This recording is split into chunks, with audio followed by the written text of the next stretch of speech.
The sun bled across the cracked earth of the Dakota Territory, turning the dust to embers and baking the silence into the very air. Kalen breathed. For 3 years that silence had been his only companion, a hollow echo in the vast, unforgiving wilderness, where he tracked men more ghost than flesh. He had left a part of himself behind in the fire that took his wife Nuna, and in the years since he'd let the rest of him wither under the brutal sun, becoming as hard and weathered as the landscape itself. Now returning was a kind of surrender, a weary pilgrimage to a place he no longer called home.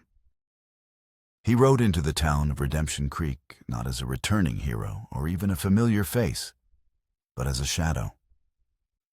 His buckskins were worn to the color of the dirt, his face a mask of sun-scorched leather and grim resolve.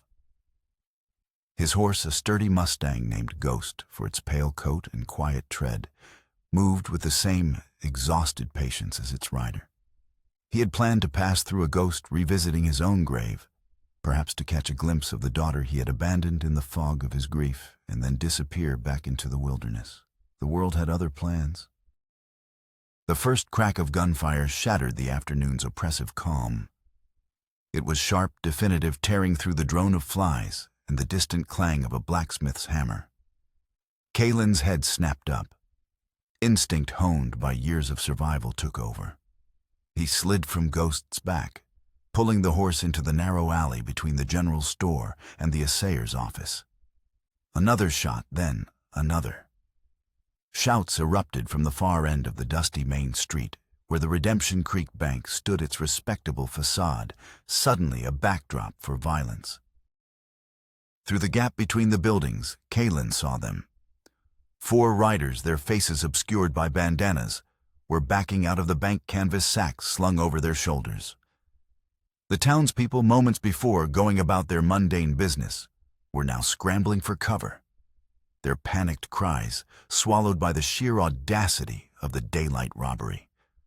One man, the town sheriff by the star glinting on his vest, lay sprawled in the dirt, a dark stain spreading across his chest. Kalen's hand went to the Colt Peacemaker holstered at his hip, a familiar weight that felt more like a part of him than his own name. But he held back. This wasn't his fight. He was a phantom here, a memory. His war was over, fought and lost in the ashes of his own life. The leader of the outlaws swung into his saddle, a tall, imposing figure who moved with an unnerving confidence. He sat atop a magnificent black stallion that shifted impatiently, its eyes as wild as the man on its back. He pulled down his bandana, and in the harsh, clarifying light of the sun, Kalen's breath caught in his throat. He knew that face. It was older, etched with lines of cruelty that hadn't been there before. But it was unmistakable. Silas Croft. A man who years ago had been nothing more than a rival rancher with an ambitious glint in his eye. Now he looked like a king surveying his domain, the fear of the townsfolk, a tribute he accepted as his due. As Croft reined his horse around preparing to flee, his gaze swept the street, a predator's casual possessive glance. For a heartbeat, his eyes met Kalen's across the distance. There was no recognition in them, not at first. Just the cold, dismissive assessment of another faceless stranger. But then a flicker, a slight narrowing of the eyes, a subtle tightening of the jaw. Kalen felt it too, a jolt, like lightning striking a dead tree. A ghost from the past. Croft's men spurred their horses, kicking up clouds of choking dust. As Croft wheeled his stallion to follow his saddlebag, heavy with coin, swung wide. Something small and light dislodged from an outer pocket and fell tumbling into the street. It was a piece of wood insignificant in the chaos. The gang thundered out of town, leaving behind a dead sheriff, a looted bank, and a paralyzed silence.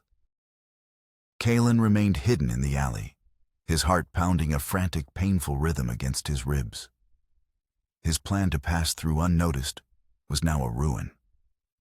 The past he had run from for 3 years had just galloped down the main street of Redemption Creek and stared him in the face. When the dust began to settle, He stepped out from the shadows, his eyes fixed on the small object lying in the street. He walked toward it, his boots scuffing softly in the dirt. He knelt, his knees cracking in protest, and reached out a hand that trembled slightly. He picked it up. It was a meadowlark carved from a single piece of cottonwood, its head tilted as if in mid-song. The lines were smooth, worn with time, and touched the grain of the wood, a familiar map under his fingertips. He didn't need to see it to know every curve, every delicate notch of its wings. He had carved it himself.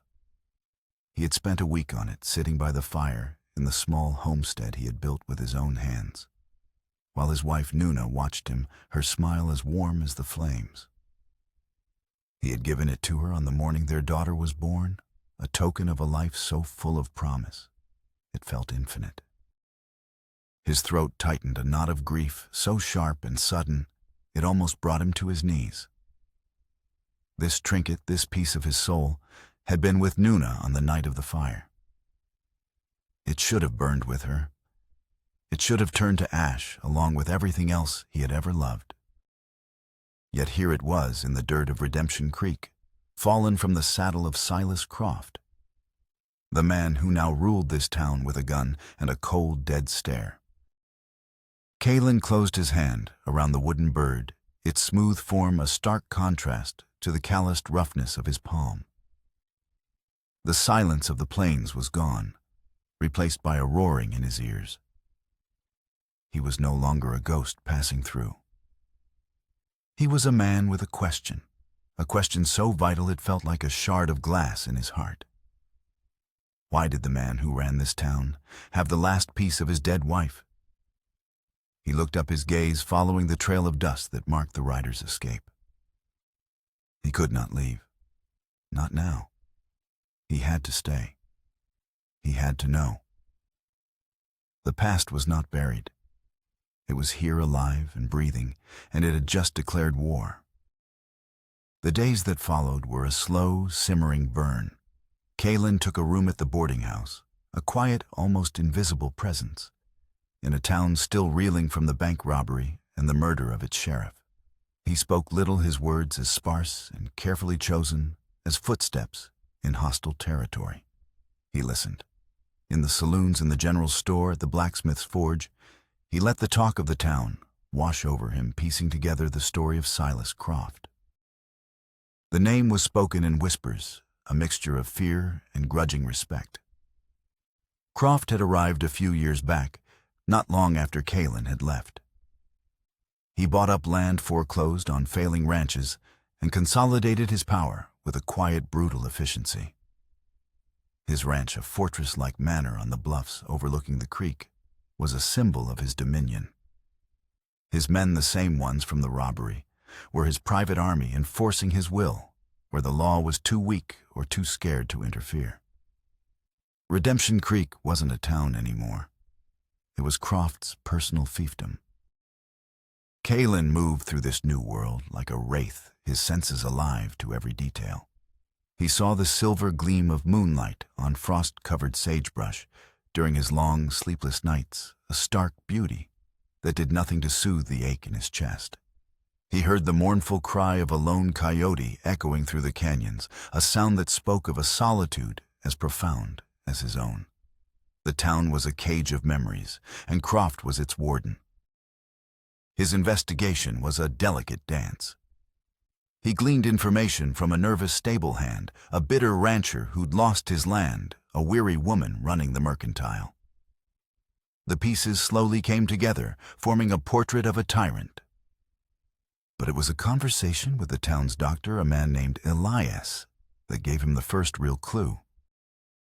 Croft's a man driven by something more than greed. Elias had set his voice low as he cleaned Kalen's minor saddle sores. He lost his family, you know, wife and son, in a fire years back. Same one that took your Nuna. The word struck Kalen with the force of a physical blow. He had known others had died in the fire. It had been a terrible wind-swept blaze that consumed 2 homesteads before it burned itself out. but in the suffocating shroud of his own loss, the details had blurred into an abstract tragedy. He had never known it was Croft's family. It changed him. Elias continued oblivious to the storm he had just unleashed in Kaylin. Turned him hard. Before that, he was just ambitious. After, he became something else. Something colder. The connection felt sinister, a dark thread tying his past to Croft's present. But it was another piece of information offered by the mercantile owner that tightened that thread into a noose around Kaylin's heart. He had asked as casually as he could manage about the families who took in children left behind by misfortune. The Witherspoons. The woman said, her brow furrowed in thought. Yes, they took in that little Sioux girl after the fire. Sweet child. But they moved on a year or so ago. Couldn't make a go of it. Sold their land to Croft like everyone else. Kaylin's blood ran cold. And the girl? What happened to the girl? She sighed a weary, defeated sound. Mr. Croft took her on. Said a child shouldn't be left to the whims of fate. She works up at the manor. A servant girl. Her name's Lena. Lena, his daughter.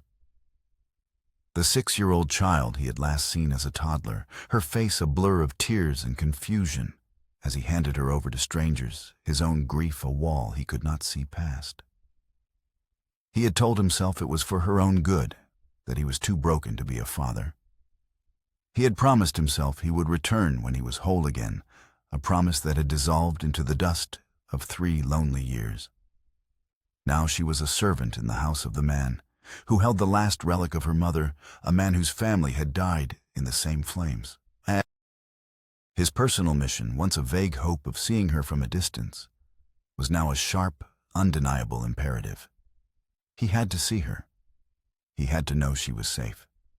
He had to reclaim the child he had so shamefully abandoned. That night, under a sliver of moon that offered more shadow than light, Kaylin moved toward the Croft manor. It was no longer a question of choice. It was a debt he had to pay. The Croft estate was a scar on the land, a sprawling 2-story manor of dark timber and stone that seemed to absorb the moonlight rather than reflect it. It stood on a high bluff, a predator's perch surrounded by a low stone wall. Kaylin moved with the practiced silence of a hunter, his form melting into the deep shadows cast by cottonwood and pine. Ghost was tethered far below in a grove where he would not be seen or heard. He found a section of the wall that had crumbled slightly, offering an easy purchase. He scaled it and dropped silently onto the manicured grounds, a stark contrast to the wild prairie beyond. The air here was different, tamed, controlled. He kept to the edge of the property, a phantom gliding through the ornate gardens that felt alien and out of place in this rugged territory.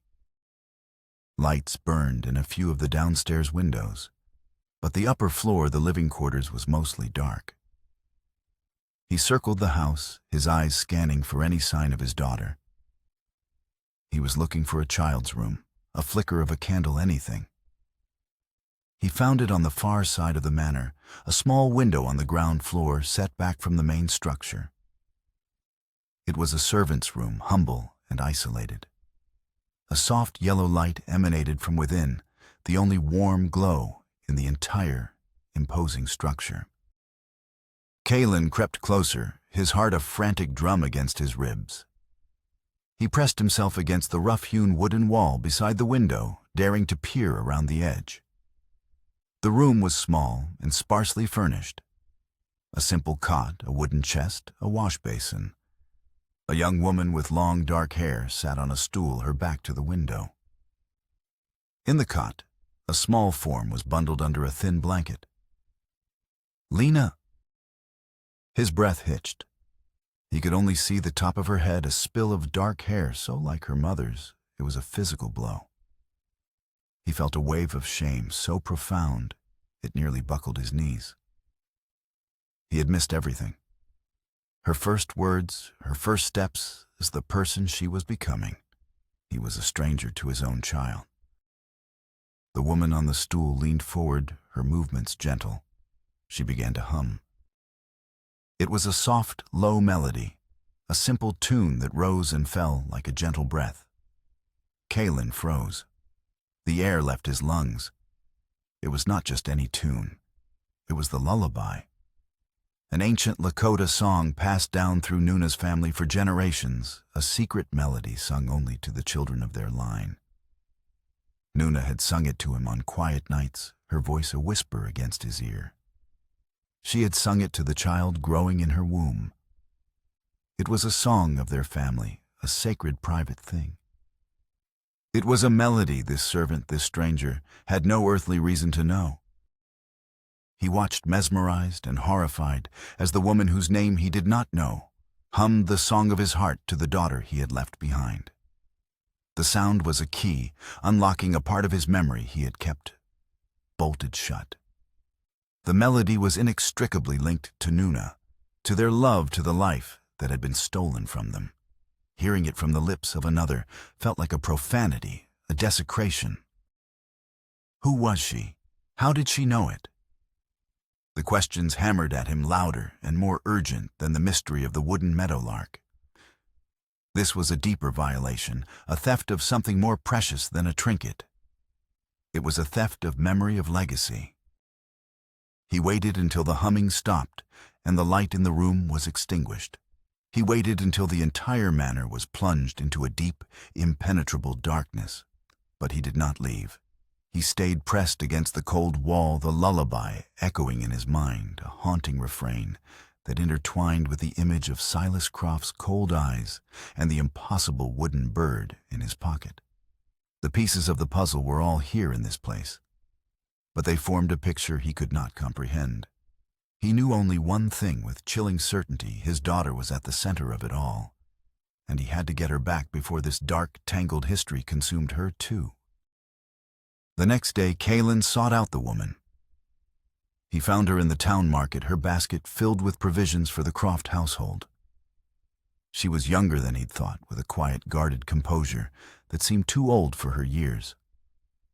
Her eyes, dark and deep, held a sadness he recognized, for he saw it in his own reflection every morning. He approached her directly, foregoing subtlety. His patience had worn thin, frayed by a sleepless night, filled with ghosts and melodies. He stepped in front of her, blocking her path. "The song you were humming," he said, his voice a low growl. "For the girl. Where did you hear it?" She looked up at him, her expression unreadable. She did not seem startled or afraid, merely watchful. "Some melodies are carried on the wind," she replied, her voice soft but steady. "It is a song of comfort for a lonely child. That song is not for you to sing." He pressed his voice tight with an emotion he couldn't control. "It belongs to my family, to my wife." The woman's gaze did not waver. "And to her daughter," she said simply. Her eyes held his, and in their depths he saw not a stranger, but something else. A shared history, a shared grief. He didn't know her name, but he felt a connection, a thread of understanding that was as unsettling as the lullaby itself. "Who are you?" he demanded. Before she could answer, a shadow fell over them. "Is there a problem here, Alara?" The voice was smooth-cultured and laced with steel. Kaylin turned. Silas Croft stood there, flanked by two of his men. He was dressed not as a bank robber, but as the lord of the manor, in a fine coat and polished boots. He looked Kaylin up and down, a faint, mocking smile playing on his lips. "Mr. Kaylin." Croft said, his tone dripping with false civility. "A ghost from the past. I had heard you were back. I confess I am surprised. Land is the future here, and the past, well, the past is best left buried." Kalen's hand instinctively drifted toward his Colt, but he held himself in check. A shootout in the middle of town would solve nothing. It would only put the woman Alara and his daughter in more danger. My past seems to have found its way into your possession, Croft. Kalen said, his voice cold and even. Croft's smile widened, but it didn't reach his eyes. Those remained as cold and hard as river stones. Possessions can be complicated things. A piece of land, a memory, even a child. Ownership is a matter of who is strong enough to hold on to it. He placed a proprietary hand on Alara's shoulder. Alara is a valued member of my staff. I trust you are not bothering her. The threat was clear, veiled in politeness. Alara, Kalen, Lena, they were all his possessions now. Kalen looked from Croft's menacing calm to Alara's guarded stillness. He was outnumbered and outmaneuvered. For now. I was just leaving. Kalen said, his eyes locking with Croft's. He backed away slowly, never turning his back. The message was clear. This was not over. He watched them walk away, Croft's hand still on Alara's shoulder, a gesture of ownership and control. He now had a name for the woman who sang his wife's song. Alara. And he had a confirmation of the danger he was in. Croft knew who he was, and he was not welcome in Redemption Creek. The confrontation in the market had drawn a line in the sand.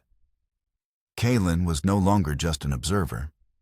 He was a declared threat to Croft's dominion.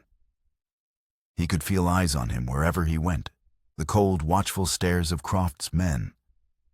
They were a constant presence, a reminder that he was in enemy territory.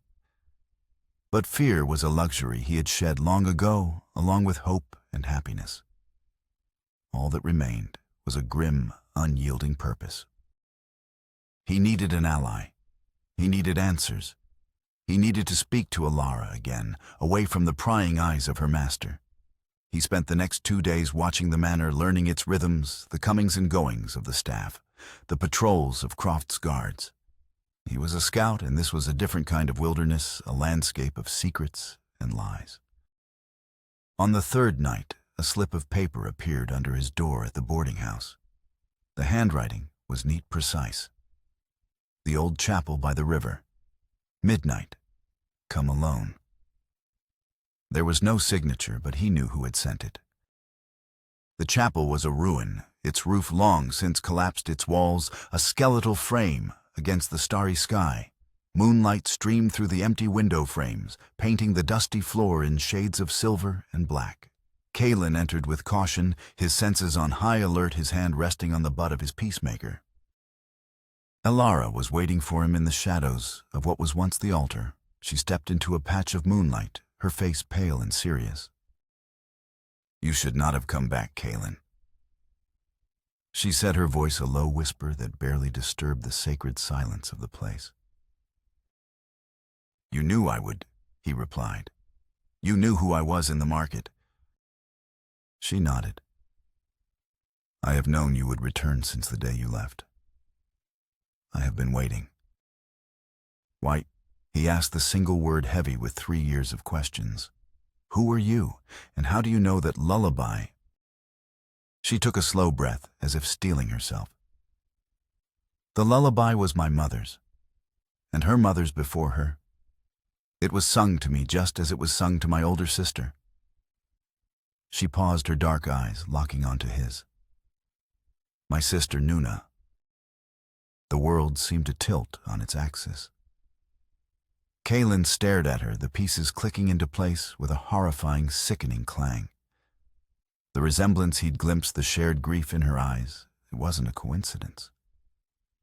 She was Nuna's sister, the younger sibling he had only met once years ago when she was just a girl. Alara, he breathed the name now holding a universe of meaning. Why are you here working for him? Our elders sent me. She explained, her voice gaining strength. After you left Lena with the Witherspoons, we feared for her, a child of our people alone in this world. I came to watch over her to protect her. When the Witherspoons left, Croft took her in. I had no choice but to follow. I became a servant in his house to stay close to the only family I have left. Her words were a quiet testament to a loyalty and love that shamed him. While he had run, she had stayed. While he had wallowed in his own grief, she had taken on the duty of a guardian. "Then you know," he said, his voice rough with emotion. "You know what he is. He's a killer, a thief. I have to get Lena out of there." "It is not that simple," Alara said, her expression pained. "You see Silas Croft as a monster, and he is. But the reasons are not what you think. He is not driven by greed for land. He is driven by a grief as deep and as terrible as your own." Kaylin frowned, confused. "What are you talking about?" "The fire," she said, her voice dropping to a near whisper. "The one that took Nuna. It also took Croft's wife, Annalise, and their young son. They were our neighbors. They died in the same flames." "I know that," Kaylin said impatiently. "The doctor told me." "But you do not know the rest," Alara insisted. "Croft does not blame the fire. He blames you, Kaylin. He has spent all these years believing you set the fire that killed his family. He thinks you murdered them." Kaylin felt as if the air had been punched from his lungs. The accusation was so monstrous, so insane, he could barely process it. "Me? Why would he think that?" "Because you were there," she said softly. "He knows you were the only other person at the homesteads that night. His hatred for you has festered for years.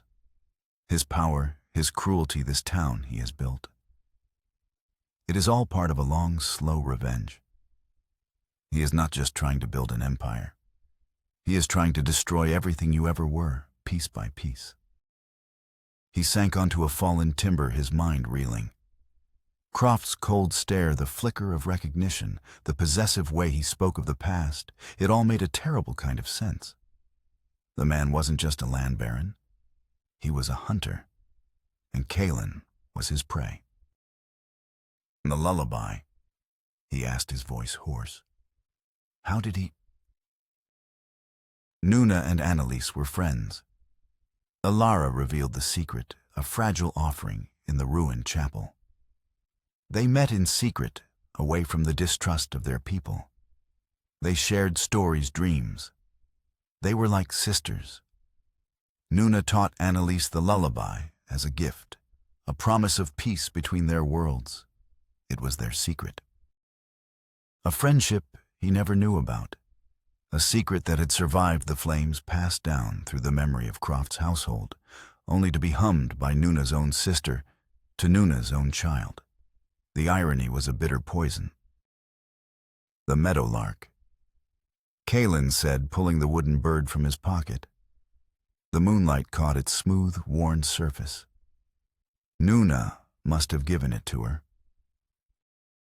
A token of their friendship, Alara confirmed with a sad nod. Croft must have found it in the ashes of his home. To him, it is not a symbol of friendship. It is proof of your presence, proof of your guilt. Kaylin looked at the small bird in his hand. The symbol of his love for Nuna had become the evidence for his condemnation.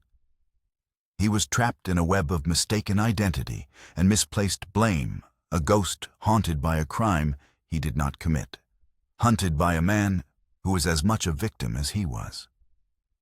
His mission had changed again. This was no longer about a simple rescue. To save his daughter, he would have to confront a man drowning in a sea of grief, a man who saw him as the devil responsible for all the pain in his world. And he would have to do it before that shared ocean of sorrow drowned them all. The revelation in the chapel settled over Kalin like a shroud.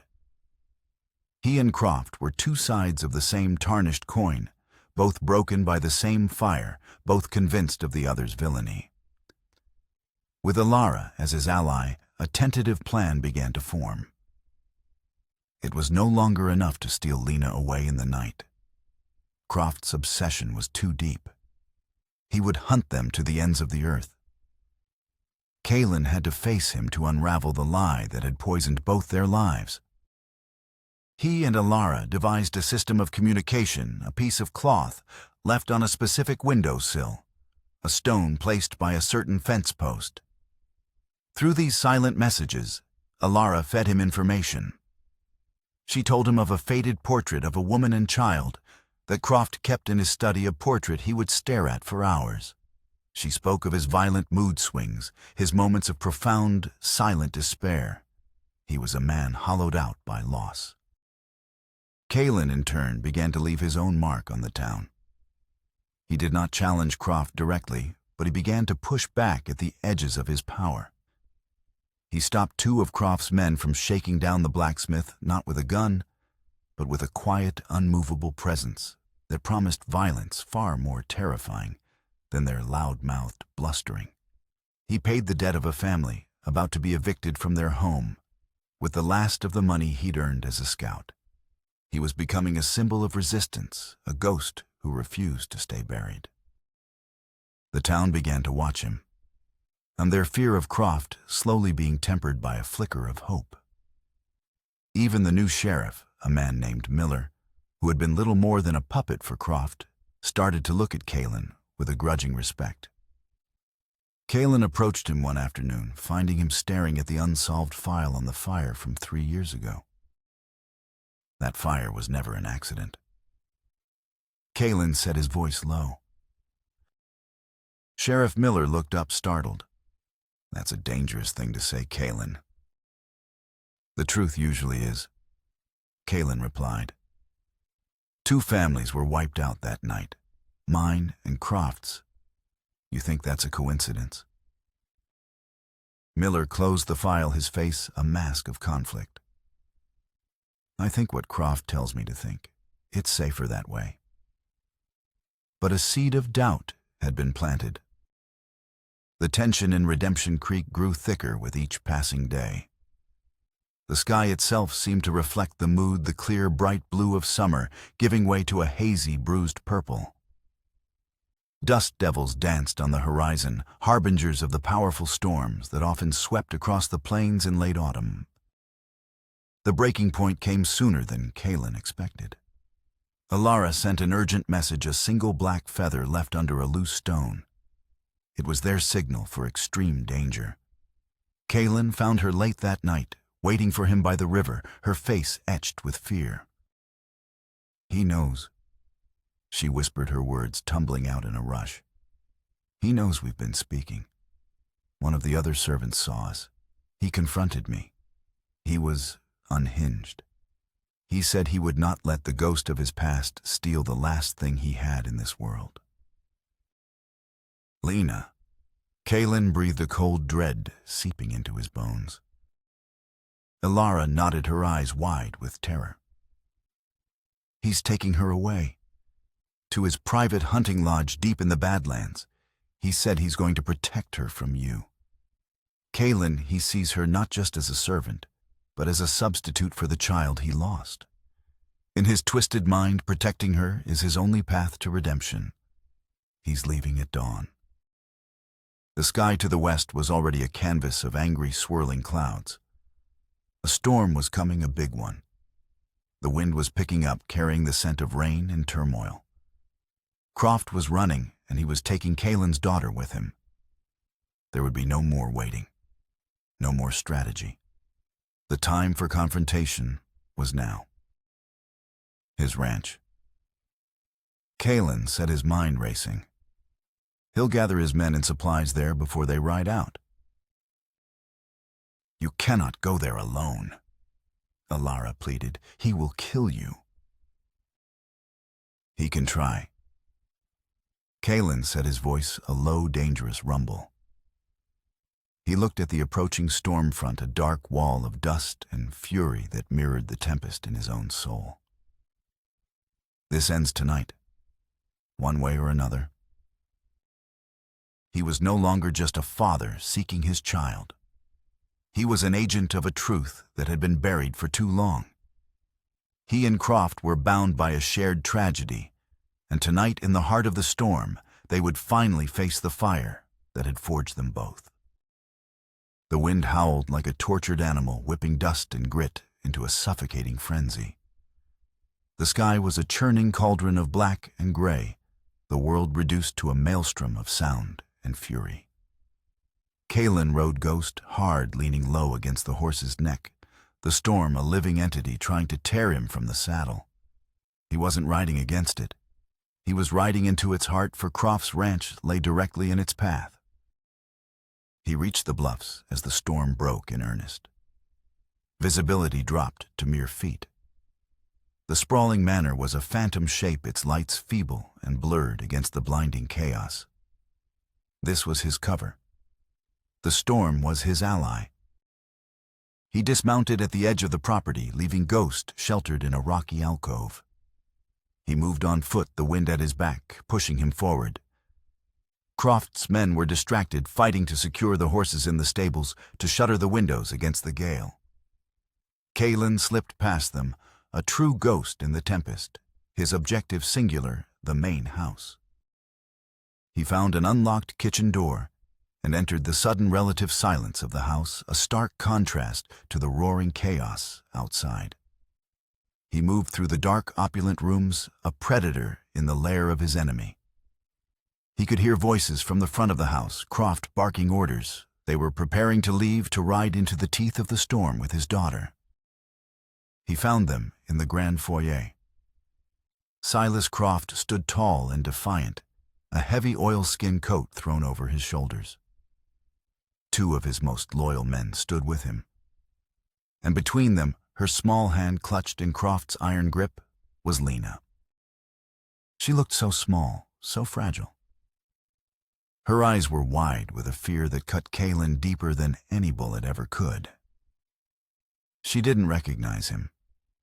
To her, he was just another terrifying stranger in a world of harsh men and loud noises.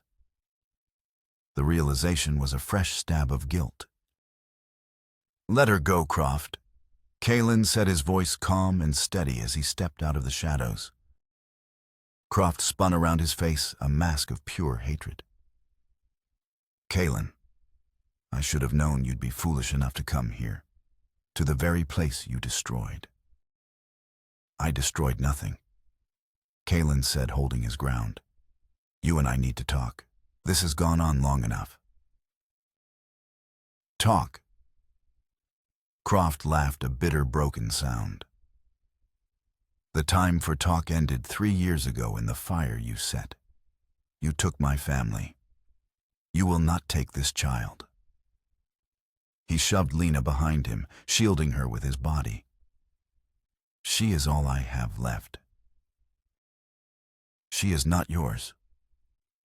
Kalen roared, his control finally snapping. "She is my daughter." The wind rattled the very foundations of the house, a furious counterpoint to the confrontation within. Croft's men drew their weapons. Kalen's hand was already on his Colt. The standoff was a powder keg, and the fuse was lit.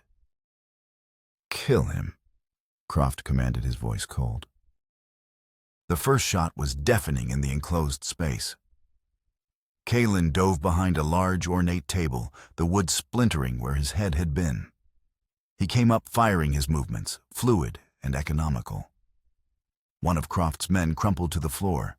The other fired wildly, his shot going high and shattering a crystal chandelier which rained down in a deadly shower. Croft used the distraction to drag Lena toward a side door. "No!" Kalen yelled, desperation fueling his actions. He fired again, his bullet catching the second gunman in the shoulder, sending him staggering back. Kalen surged forward, tackling Croft just as he reached the door. They crashed to the floor, a tangle of limbs and fury. Lena screamed, scrambling away into a corner, her small body shaking. The fight was brutal primal. It wasn't a gunfight anymore. It was a desperate struggle between two men consumed by grief and rage. They traded blows, each punch fueled by years of pain and misunderstanding.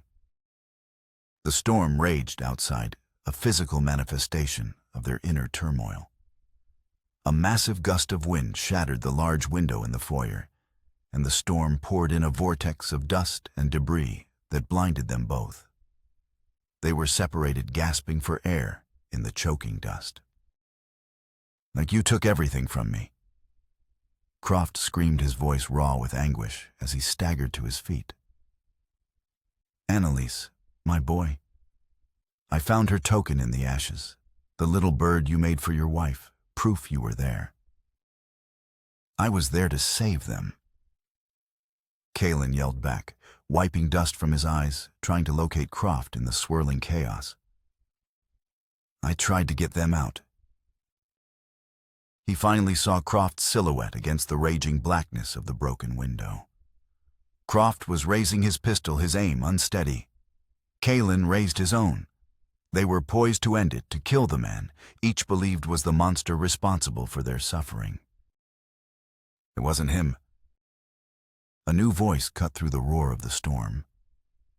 Alara stood in the doorway, her face streaked with dirt, her hair flying wildly. She must have followed him. "What devilry is this?" Croft snarled, his attention divided. "It's the truth," Alara cried. But it wasn't a drifter or a spark from a lantern. There was someone else there that night, a third party. Croft froze, his gun wavering. In that moment of hesitation, a memory, fragmented and nightmarish, seemed to surface in his eyes. His face went slack with a dawning horror. "I saw them." He whispered the words barely audible over the wind. "Riders, hiding in the trees. I thought they were just waiting for the fire to pass." Kalen's blood ran cold. He knew those riders. The outlaw gang he had been tracking for the army, a vicious crew led by a man named Jedediah Kane. They had been in the area. The army had suspected them of setting fires to cover their tracks. They set the fire. Kalen said, the final terrible piece of the puzzle falling into place. It was a trap. For me. They knew I was tracking them.